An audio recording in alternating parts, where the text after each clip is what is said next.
இந்த சனிக்கிழமை காலையிலே உங்களை சந்திப்பதிலும் இந்த சந்தோஷம். இந்த நாளுடைய தியானத்துக்காக ஒரு வேத பகுதி வாசிப்போம். நீதிமொழியில் 22ஆம் அதிகாரம் 9ஆம் வசனம். கருணை கண்ணன் ஆசீர்வதிக்கப்படுவான், அவன் தன் ஆகாரத்தில் தரித்திரனுக்கும் கொடுக்கிறான். கருணை கண்ணன், லேலுயா. தனக்குத்தானே வாழ்கிறவன் கருணை கண்ணன் அல்ல.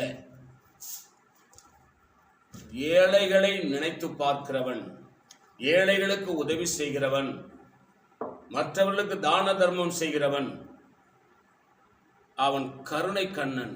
அவன் ஆசீர்வதிக்கப்படுவான்.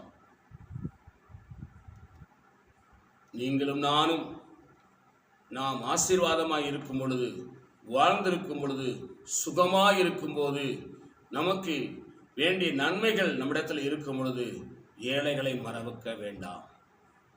விசேஷமாக விசுவாச குடும்பத்தாருக்கு நன்மை செய்யுங்கள் என்று வேதம் சொல்லுகிறது. நன்மை செய்யுங்க, நீங்க வாழ்ந்திருப்பீங்க. உங்களுக்கு பிறகு உங்கள் சந்ததி வாழ்ந்திருக்கும் என்பதை நான் உங்களுக்கு சொல்லி உங்களுக்காக ஜெபிக்கிறேன். பரிசுத்த பிதாவே, இந்த காலை வேளையில் எங்களோடு பேசின நல்ல வார்த்தைகளுக்காக ஸ்தோத்திரம். இந்த வார்த்தையின்படி எங்களை ஆசீர்வதி. இயேசு நாமத்தில் வேண்டிக் கொள்கிறோம் பிதாவே, ஆமென். அல்லேலூயா.